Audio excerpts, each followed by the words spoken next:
Hello everyone, welcome back to the channel. In this video I will show you how to fix the ChatGPT error in message stream problem and check whether ChatGPT is down today. You can see this is the problem, how to fix it. Okay, let's get started. First of all, now check your internet or Wi-Fi connection. My Wi-Fi already connected. Okay, now done. Okay, back to home screen and go to phone settings and scroll down. Then tap on apps option and tap on search bar, search for ChatGPT and tap on ChatGPT app and scroll down.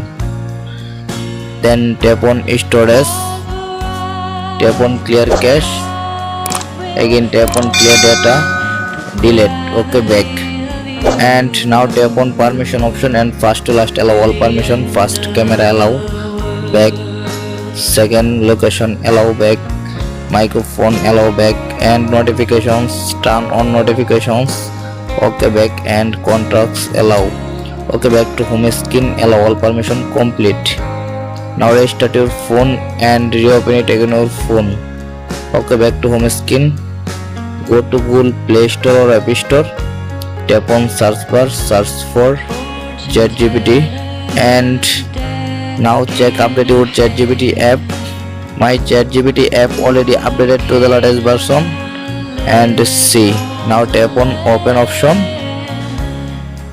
See, I hope your problem has been solved successful. Please like, comment and share now.